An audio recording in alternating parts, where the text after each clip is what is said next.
pessoal, tudo bom? Estamos aqui mais uma vez no meu canal de entrevistas. Para vocês que estão me acompanhando nas aulas, né, as aulas de cálculo, de álgebra, eu estou postando todas as semanas as aulas conforme eu vou dando. Felizmente estão ficando melhores as edições, as primeiras ficaram ruins pra caramba, Sim, agora mas tá bem melhor. a gente vai aprendendo. E agora vem uma parte do canal que eu gosto muito, muito mesmo, que é o motivo pelo qual eu comecei a gravar vídeos, que é falar sobre cientistas. Mais do que falar sobre ciência, falar sobre as pessoas que fazem ciência. Então, se você ainda não assistiu outros vídeos que eu já gravei, tem aqui no canal entrevistas com o André, meu amigo de infância, que é doutor em genética, está trabalhando nos Estados Unidos, tem uma história muito bacana. Tem a história do Bayar, que está na Inglaterra trabalhando como vendedor, e ele é físico.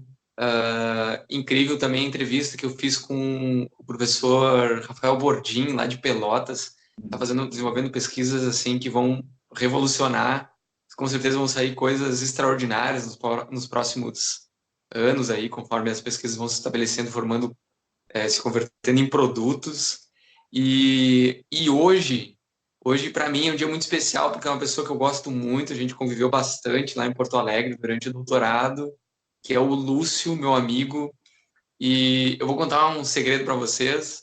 Essa é a segunda vez que eu entrevisto o Lúcio, porque na primeira eu perdi a gravação. E ainda bem que o Lúcio é gente boa Sim. e aceitou gravar de novo. Então, vocês estão tendo a oportunidade de conhecer a história aqui de um cara que já passou por várias áreas. Então, eu já conheço a entrevista, porque eu já entrevistei, mas agora vocês vão ter a oportunidade de conhecer um pouquinho a história e as diversas áreas que o Lúcio, como físico, já atuou, né? E hoje trabalha em Porto Alegre com ciência de dados.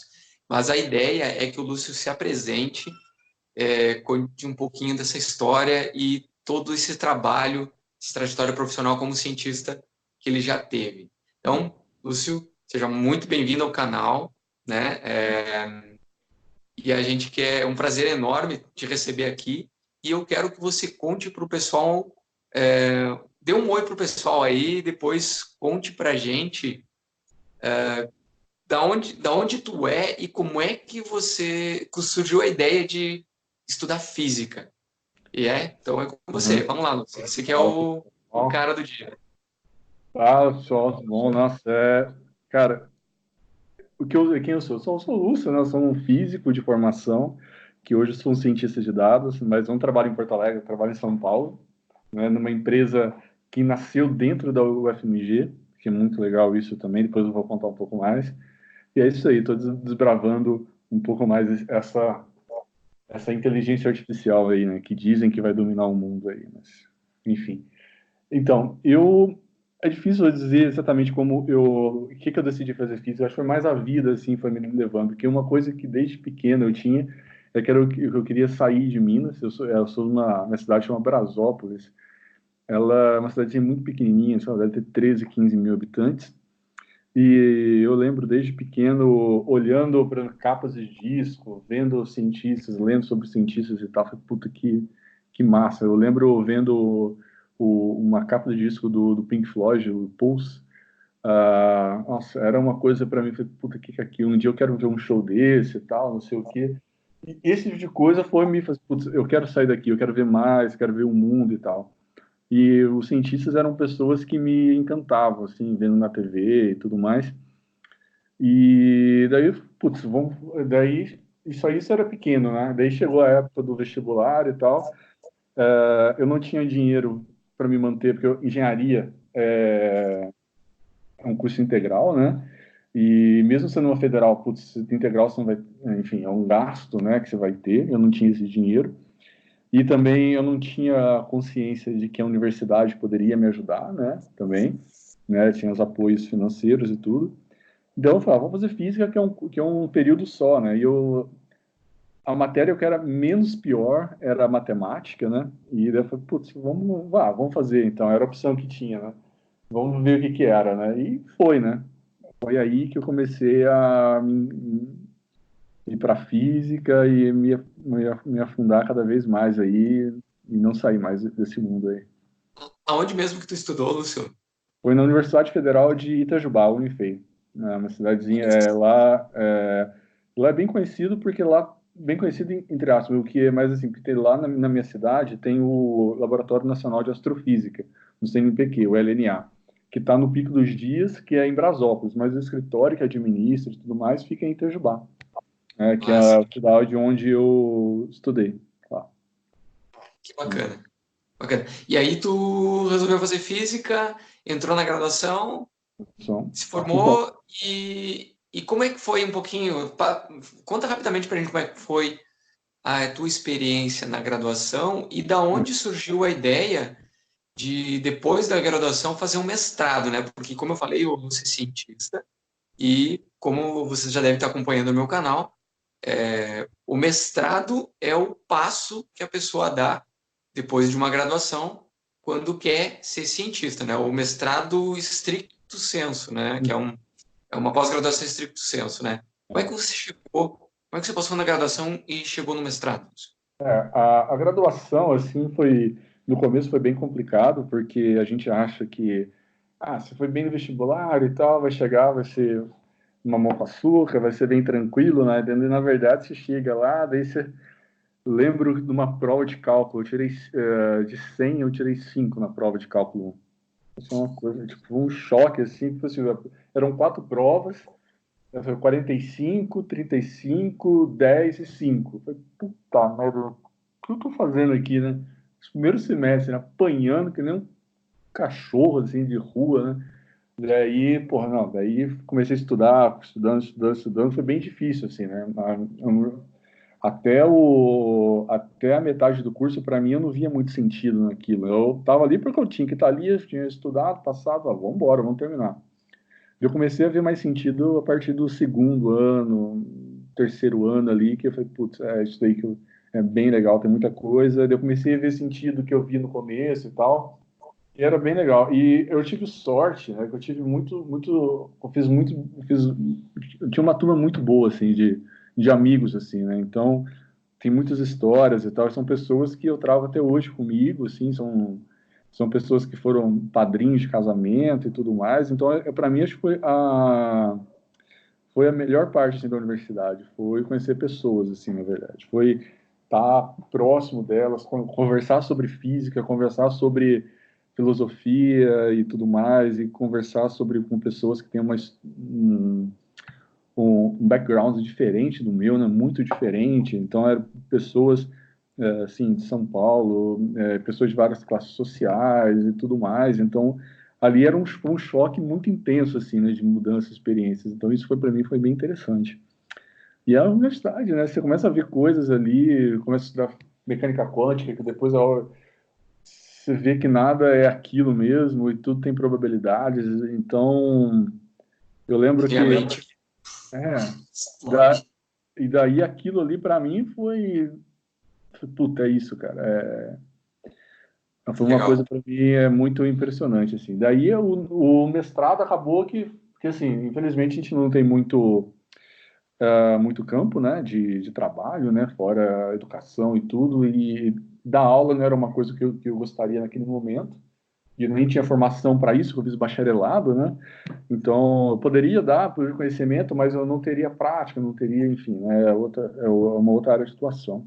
E acabou o mestrado sendo natural, assim, né, um passo natural, porque não tinha outra opção, basicamente, né? Então, foi basicamente Principalmente isso daí. a física, principalmente o bacharelado, limita muito de possibilidades, né? Você termina a graduação em física, você não tem outro caminho. E o é, mestrado parece que é só uma continuação. Mas é, aí, como a gente já conversou outras vezes, né? uhum, Às vezes a gente, durante a própria graduação e durante o mestrado, pelo menos aqui no Brasil, a gente sofre do mal de achar que está só estudando. A gente entra uhum, num projeto de pesquisa, trabalha um monte, mas não considera isso como uma atuação profissional, né? é, Hoje, com maior maturidade, eu já vejo que não foi bem assim, foi uma atuação profissional. sim, Como foi a tua atuação durante o mestrado? Como é que foi o teu projeto e o que uhum, você desenvolveu durante o teu mestrado como projeto de pesquisa? sim. Que foi um projeto de trabalho, né? Enfim, e isso é até um ponto interessante, que é uma coisa que é muito do Brasil, isso. adiantando um pouco a história, né? Trabalhei um pouco na França, na Inglaterra e tudo mais, e tive amigos no mundo, tem amigos do mundo todo, né? Na área. E realmente é só no Brasil que é só estudo, porque, por exemplo, o mestrado em outros lugares,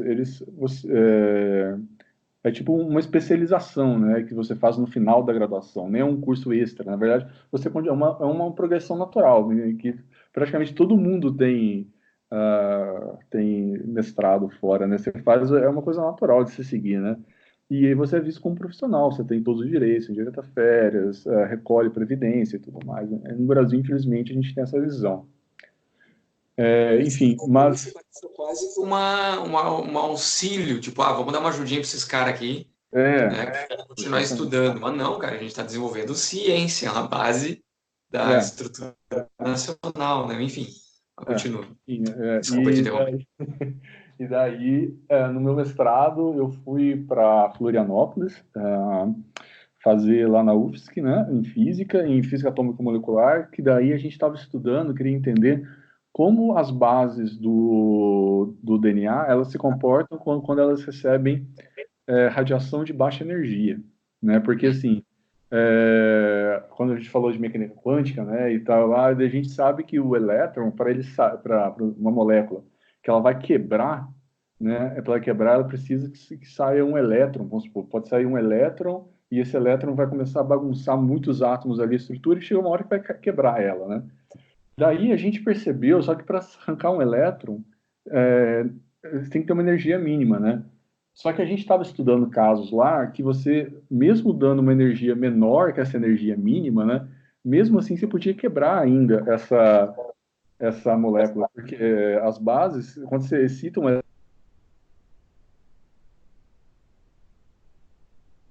elétron naquela molécula, começa a bagunçar muito, começa a vibrar, que nem uma molécula, que nem você imaginar uma mola, né? Começa a puxar demais ela, começa a ficar frouxa, né? Mas o que acontece ali com os átomos ali, né? Então, eu estava estudando esses casos. Quando você recebe uma energia muito baixa, mesmo assim você quebra a ligação ali, né?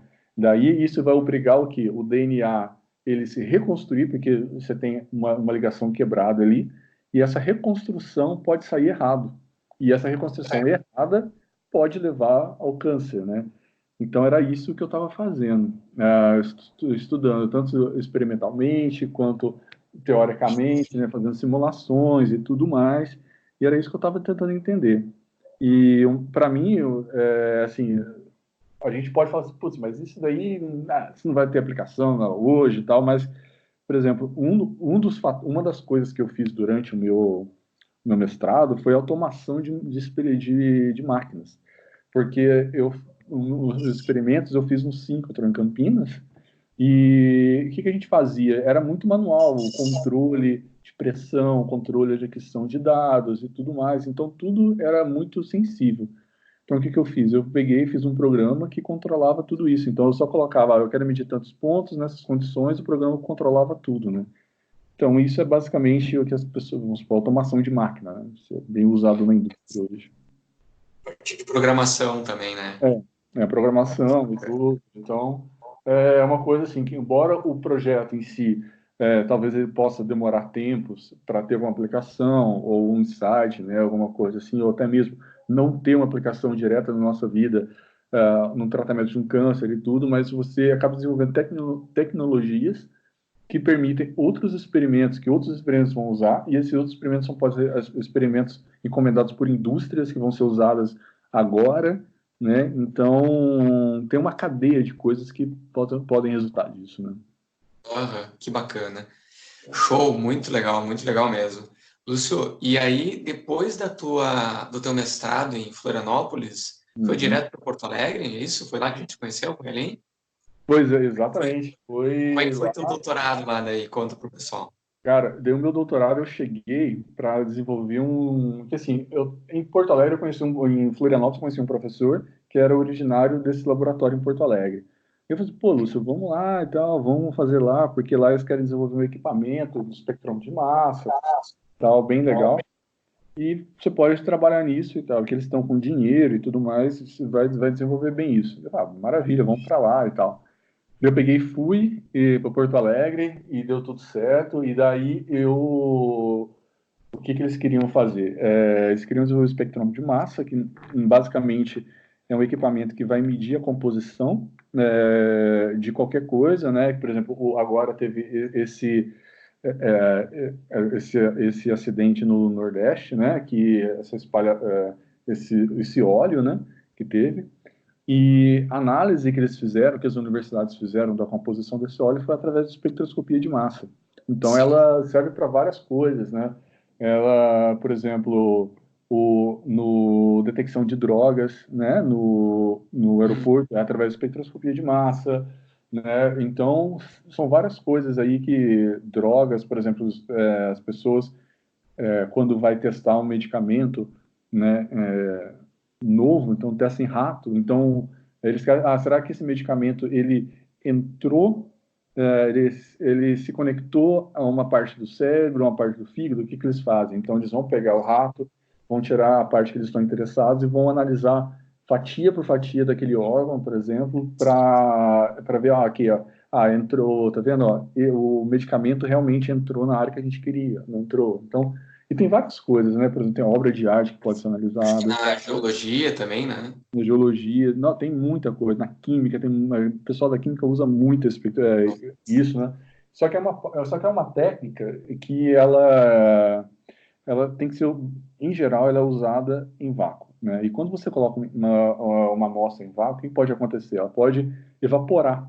Então, quando isso vai acontecer, o que dificulta muitas vezes? A amostra, o que você quer medir, o que você quer detectar, evapora. Então, qual que é uma alternativa? Medir a pressão ambiente. E isso daí, a pressão ambiente é muito complicado fazer isso, enfim, tem várias complicações. Então, o início do meu doutorado era esse, né? Só que daí eu fiz um ano, daí foi a primeira vez que eu fui para Inglaterra, foi durante esse primeiro ano e tal, foi muito legal. Só que daí chegou uma hora, daí ele pegou e falou, pô, dinheiro no Brasil, sabe como é que é? Uma hora tem, outra hora não tem, e a minha enrolação para tudo, tem que importar aqui, importar ali. Eu falei, tá, ok, vamos mudar. Daí eu peguei e mudei totalmente. Daí eu queria entender, hoje em dia, por exemplo, os transistores, né, eles são materiais que têm multicamadas, né, os transistores que são usados no computador e tudo mais, eles têm multicamadas de materiais diferentes, são cada camada é um material diferente e tudo mais, só que essas camadas vão ficando cada vez menores, então, cada Uhum. vez mais difícil reproduzi-las e cada vez mais difícil medir o que tem aquilo ali, porque a densidade dela são coisas muito pequenas, são 3 nanômetros, 1 nanômetro, às vezes até menos que isso. E como é que a gente vai controlar isso, né? Para quem E não sabe o que é um nanômetro, é a bilionésima parte de um metro, né? exatamente, você pega A milionésima parte de um milímetro. exatamente. É Ah, ridiculamente pequeno, né? Então, é uma coisa ridícula, assim, é muito, muito pequeno. Então, quando você faz filmes com esse tamanho, o que que acontece? Começa a surgir defeitos ali. E esses defeitos, eles são fundamentais quando você está falando de coisas muito pequenas. Esses defeitos são o quê? Buracos. Em vez de você ter um filme todo bonitinho, compactado, bonitinho e tal, começa a aparecer buracos. Porque o negócio é tão leve, tipo, você não tem o compactar ali, porque é tão pouco átomo que tem ali, né? E é bem difícil a gente controlar isso, né? Então, ainda mais em escala industrial e tudo mais, tem uma série de coisas, né, que estão fazendo. Então, eu desenvolvi um método, uma metodologia e tal. Na verdade, aperfeiçoei uma metodologia que já vinha sendo desenvolvida pelo laboratório para determinar essa densidade, tanto a densidade quanto a espessura desse material, né? Porque as técnicas de hoje em dia, que as pessoas usam como padrão, que a indústria usa como padrão, te define a espessura, mas considerando que a densidade do seu material é a padrão, mas não é, ah, né? Então, sim, isso, então, aquela escala muda tudo, né? exatamente. Então, você diminui a sua densidade e você acaba aumentando enfim, você acaba considerando, tem 1 nanômetro, mas na verdade, como a sua densidade é menor, esse material tem 2, 3 nanômetros. Então, é um problema muito sério na indústria isso, né? E eu Entendo. desenvolvi isso e essa foi minha tese de doutorado, né? É muito aplicado. E tanto que, quando eu estava na Inglaterra, um cara lá, o pessoal que desenvolve projetos para transistores especiais, usava essa técnica em colaboração com o pessoal de Porto Alegre para determinar densidades de transistores 3D, né, que não são mais só planos, são planos e tal, são 3D. Né? Bacana, Lúcio. Então é Bom, bem, então, teve uma aplicação na indústria e tal, bem interessante, né? E além do mais, tem o avanço teórico também, né? Teve toda uma análise teórica por trás e tal, combinação de teorias que eram completamente opostas e tal. Opostas assim, que as pessoas que trabalhavam com essas duas teorias não conversavam. E eu peguei e coloquei tudo junto, né? sim. Então, foi isso. Que bacana, Lúcio. Meu doutorado Então, foi isso. fantástico. Olha só, que relato incrível. E Uhum. aí depois você não parou por ali, né? Obviamente, tu Não, terminou o daí, doutorado. depois que eu terminei o doutorado, no mês seguinte eu fui para a Inglaterra, Uhum. continuar naquele projeto inicial do doutorado. A galera da Inglaterra estava trabalhando nisso e eu fui me dedicar a esse trabalho na Inglaterra. E foi bem legal, porque daí eu não trabalhei nada experimental, foi tudo simulação e foi tudo novo, né? Por exemplo, foi tudo porque eu queria simular como que eu vou colocar os pedacinhos, porque assim, você pega um átomo e acelera com tudo contra a sua amostra. E é a mesma coisa que você jogar uma pedra no vidro, daí despedaça tudo. E esses pedacinhos que eu quero analisar da minha amostra. E como eu vou fazer para colocar dentro do meu instrumento, né? Então, isso daí, enfim, envolve simulações de fluidos e tudo mais. E foi aí que foi a minha contribuição, né, nessa parte. Eu desenvolvi algumas simulações e tudo para mostrar, ok, tá vendo? Ó, colocando esse ar de hélio com essa vazão nessa angulação, a gente vai conseguir empurrar os pedacinhos da nossa amostra lá para dentro do nosso instrumento, né? E isso daí, e esse tipo de técnica, né, por exemplo, é usado, um amigo nosso lá da Inglaterra, ele é brasileiro, mas está fazendo doutorado lá, ele é de Curitiba, né, e por incrível que pareça, o pai dele trabalhava com meu sogro. É uma coisa, são coincidências da vida, Coincidências enormes, né? enormes, pois é. Na verdade, o pai dele era diretor do colégio que meu sogro dava aula. É uma coisa. E o cara tá fazendo doutorado lá. A gente encontrou ele lá. A gente não conhecia ele no Brasil. Gostava de Se conhecer. conheceram lá, É. procurando, conversando sobre pontos em comuns. Que É, legal. daí ele usava uma técnica parecida que eu usei, né, para desenvolver turbinas. E o laboratório dele ele era financiado pela Rolls-Royce, lá que é uma das maiores Uau, construtoras de turbinas no mundo, né? Para Boeing e tudo mais. nem sabia, cara. É, Que pois é. legal. É, E daí, não, uma experiência muito bacana.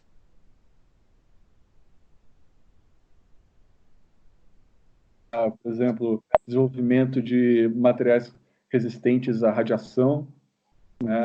Trabalhei com detecção, uma coisa que não tem nada a ver, por exemplo, definir a origem do café, por exemplo. A origem, por exemplo, eu tenho um café que diz, é da fazenda tal. Será que é mesmo? Então, foi aí que eu comecei a usar a inteligência artificial para analisar essas amostras, resultados experimentais dessas amostras, para definir a origem. Então, lá na Inglaterra, eu trabalhei com tudo um pouco, assim. Oh, que legal, cara. Há 3 Fantástico. anos, em Tu, 3 anos lá. na Inglaterra, então você desenvolveu esses projetos para ver, ó, a atuação de um físico a gente analisa tudo, né? Sim, Basicamente tudo é física, a gente trabalha com tudo. Tem um literalmente. exemplo vivo disso. É, É. literalmente, eu não lembro quem que falou, que citou a Márcia Barbosa lá do IF, Foi o né? Maiar na outra entrevista. E, realmente, o físico pode fazer qualquer coisa, literalmente, assim. Sim. Que, assim, enfim, adiantando um pouco mais também, que, assim, às vezes você não vai fazer como um especialista da área vai fazer, mas você pode ser um generalista muito bom, sabe? Você pode ser um cara que vai ajudar numa área, trazer conhecimento, porque às vezes, como a gente a gente aprende a pensar e conectar muitas coisas diferentes, e uma pessoa da área específica da área não vai ter, às vezes não tem essa sacada, pode juntar coisas diferentes que vai dar resultado. Então, é uma coisa interessante no fim das contas, assim, né? É uma coisa assim que a gente pode atuar realmente, pode se especializar, e a gente transita bem então, em várias áreas. Tá? E, Lúcio, você não parou por ali, né? Você ainda depois foi para a França e Isso, desenvolveu outros projetos.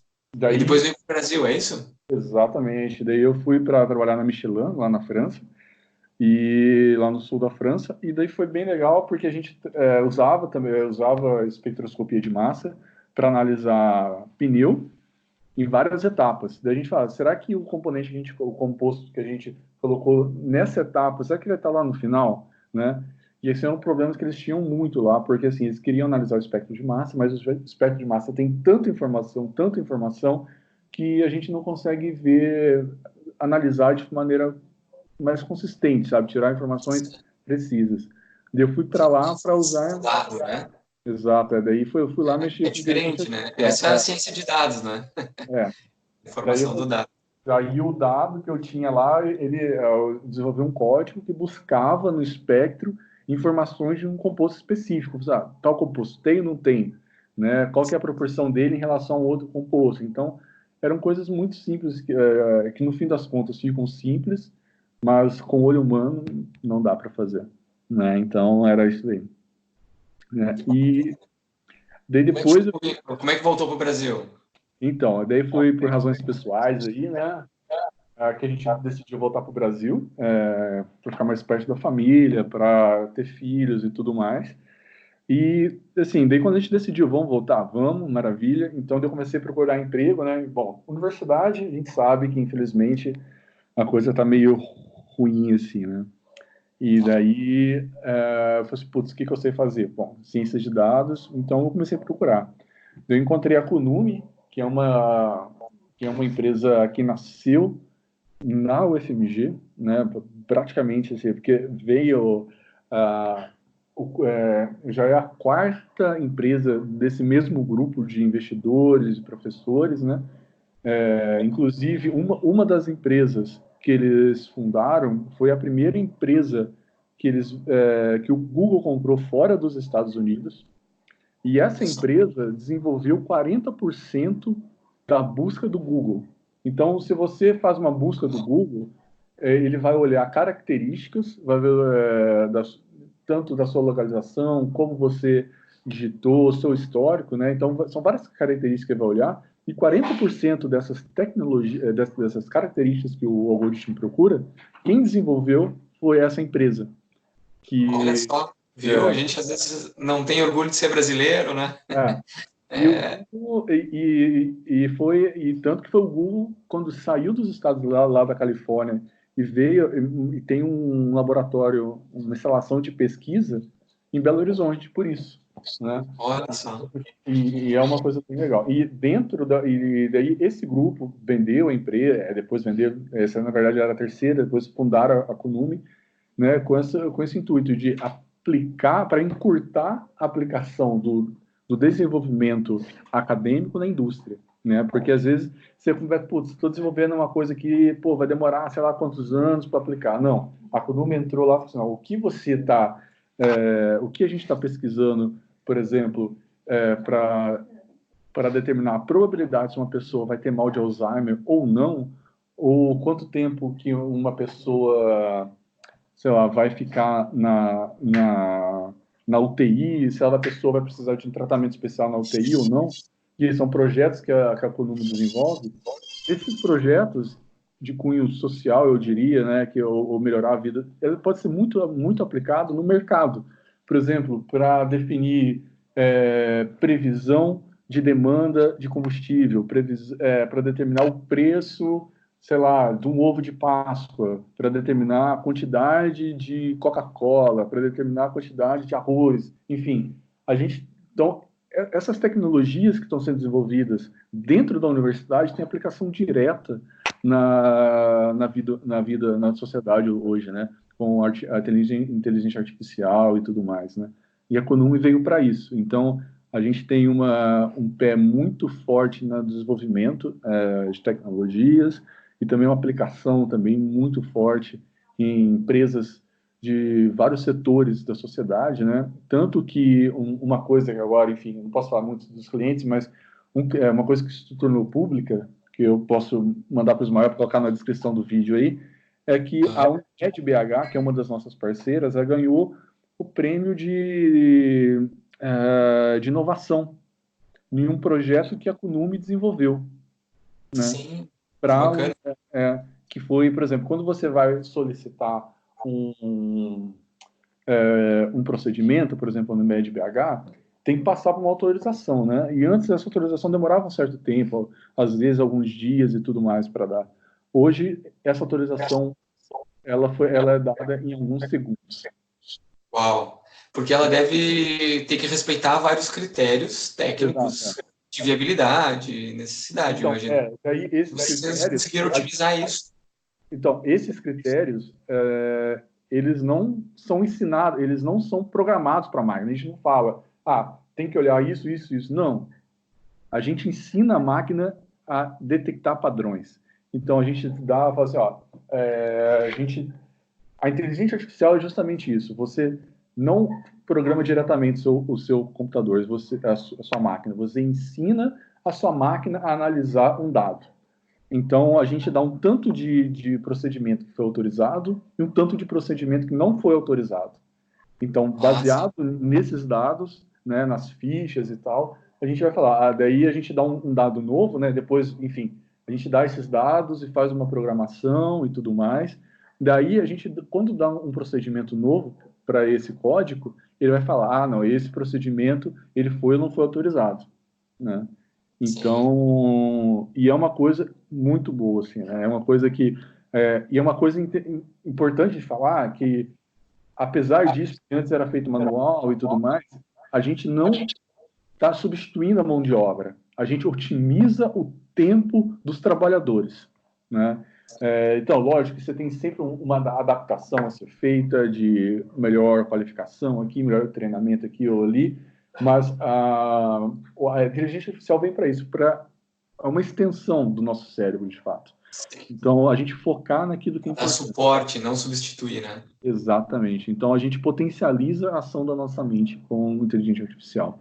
E esse prêmio da Unimed mostrou isso, né? A gente melhora a qualidade de vida, porque um procedimento, ele pode ser um procedimento simples, mas pode ser um procedimento muito complexo que depende da autorização. E você dá essa autorização em 20 segundos ou não dá, porque você não dá também, pode ser que, não ser, às vezes ele pode ser um erro do médico, da pessoa que está solicitando, às vezes não é má fé, muitas vezes não é má fé, a maioria das vezes não é má fé, às vezes é um erro bobo, que a gente é passível de erro.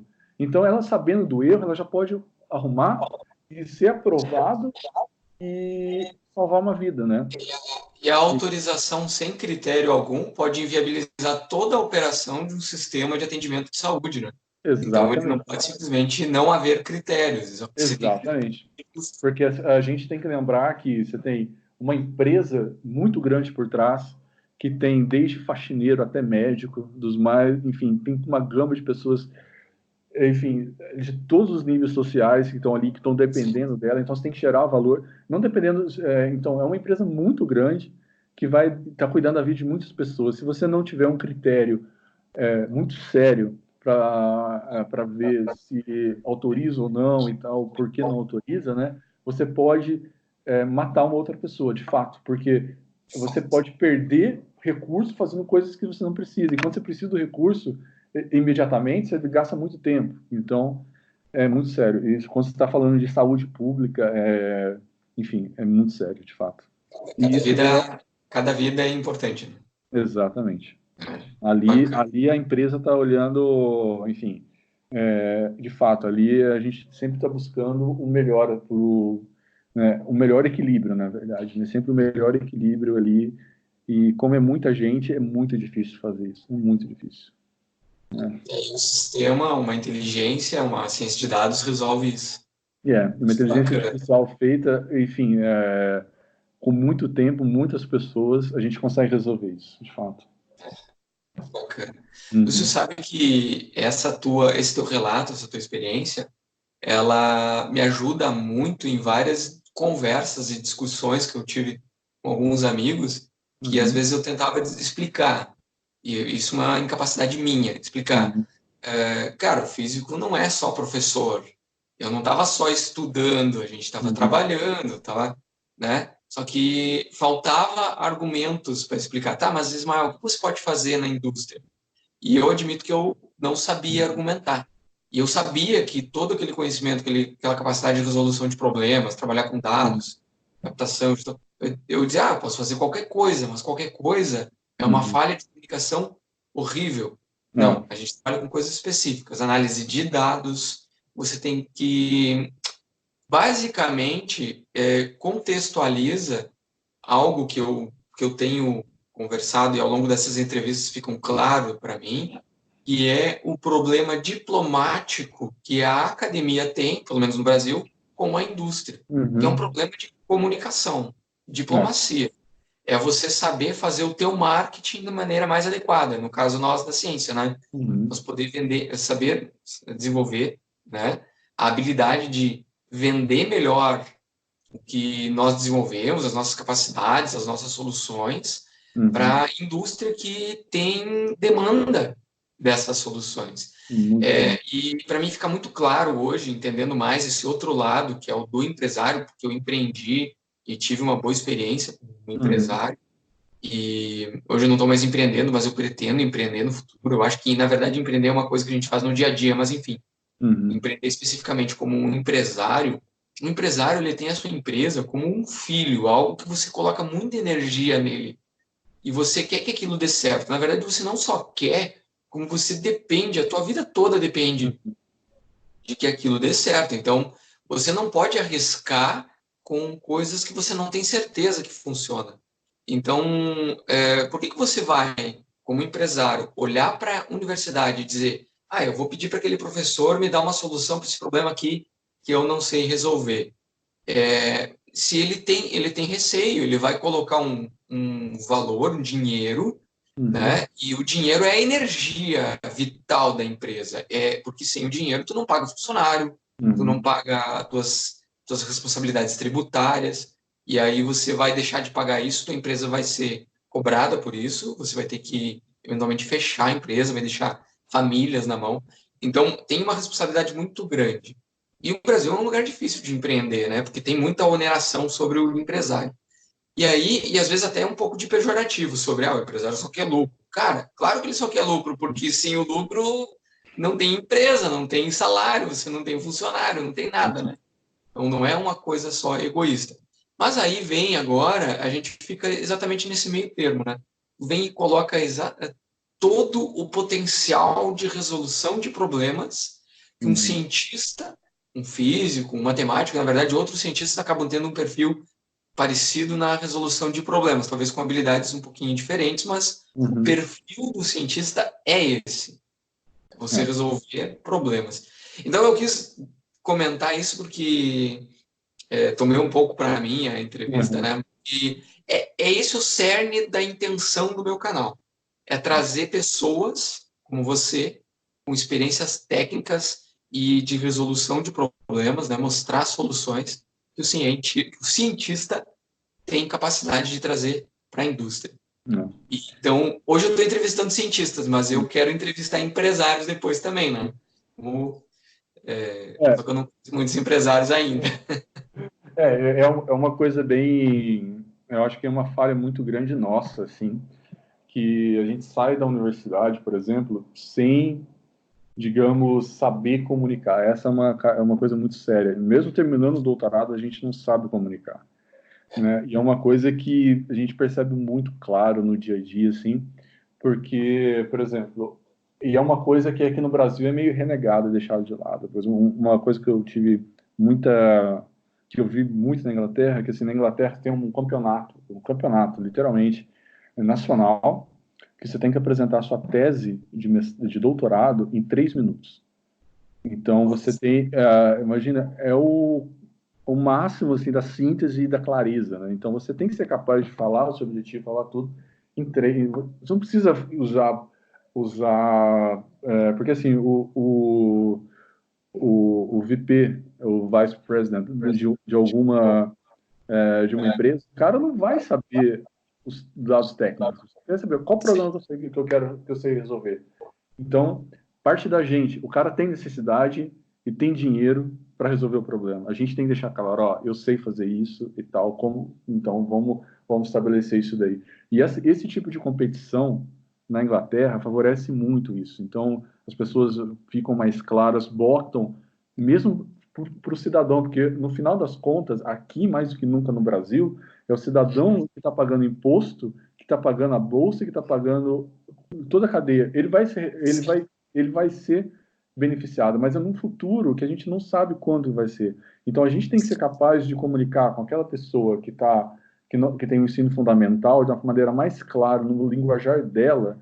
Se a gente não for capaz disso, a gente está errado, a gente está perdendo nosso tempo, está perdendo o tempo deles.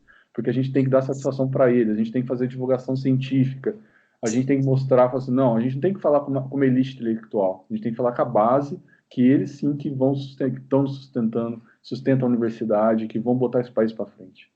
Uhum. E Então, mais do que nunca, as pessoas têm essa consciência, isso é muito importante, né? As pessoas têm consciência de que o trabalho e o imposto que eles pagam está indo e precisa dar algum retorno, né? Isso é exatamente. bacana.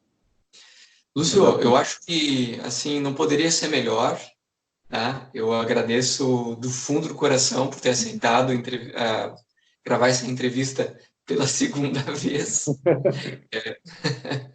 Eu acredito que até a segunda vez ficou um pouco mais espontâneo. A gente Sim. vai ganhando experiência nisso. Uhum. Então, para encerrar, então, eu gostaria de agradecer muito ao Lúcio, agradecer a todas as pessoas que ficaram no canal até o final desse vídeo. Se você chegou até o final do vídeo, dá um like no vídeo, ajuda, porque, de fato, curtir, compartilhar e comentar o vídeo ajuda muito na divulgação do canal. Eu tenho percebido que é uma informação que o YouTube não entrega, se não distribui, né, se não tem engajamento. Então, é por Uhum. isso que as pessoas pedem no final, curte o canal, se inscreve, essas coisas. Então, muito obrigado. Também, se vocês tiverem alguma dica de entrevista que eu possa fazer, eu agradeço muito, né? Me ajudem a comentar também se vocês acham que tem alguma coisa para melhorar nas entrevistas. A participação é muito importante. O Lúcio mesmo já me ajudou dando algumas dicas em outros vídeos, né? Das aulas que eu estou gravando e me ajudou bastante. Então, as dicas são muito valiosas. E é isso. Então, Lúcio, eu me despeço do pessoal e a tua vez de se despedir do pessoal. Muito obrigado. Carlos Maior, muito obrigado aí pela oportunidade, que realmente é uma coisa que eu sinto muita falta hoje. Bom, todo mundo está vendo o quanto que a falta de comunicação hoje em dia, o que leva à falta de comunicação, né? Enfim, pode levar a tudo, né? E eu acho que uma comunicação clara, eu vivo isso no meu dia a dia, porque não sou simplesmente um cara que fica ali. A minha função, parte da minha função é conversar com o cliente e tal, e é muito difícil a gente se pôr. Se uma pessoa não entende o que você está falando, é muito difícil você olhar para você e falar, putz, cara, eu estou falando errado. Não, você é mais fácil você apontar, não, você não está entendendo, você é o cara lerdo. Não, é eu que estou falando errado. E esse tipo de A comunicação, responsabilidade da comunicação é de quem comunica, né? exatamente, é. Se o cara não está comunicando, não está recebendo de uma maneira correta, cara, muda o jeito que você está falando, se adapta, porque você só vai tirar benefício disso. E eu, sinceramente, acho que, cara, o seu trabalho para hoje, assim, para mostrar que ciência, que a gente está vendo cada vez menos pessoas interessadas em ciência, o quanto se aplica, o quanto você pode ganhar, principalmente num país hoje que nem o Brasil, tão carente de tecnologia, tem tanta demanda por soluções inovadoras, que eu vou conversando com clientes de mais alto nível. a demanda por solução tecnológica para beneficiar todo mundo é muito grande. Então, muito obrigado pela oportunidade de falar um pouco aí e espero que as pessoas tenham gostado. A meta é que os vestibulares de física e engenharia sejam 2 vezes mais concorridos do que os de medicina. Essa é a meta. A média física não é só aquela coisa maçante no ensino médio, não. Física é muito mais que isso, cara. É um mundo, é realmente uma parte. Literalmente. Então tá, ó, pessoal, para encerrar, abram sua mente. Um abraço. Um abraço. Mais. Tchau.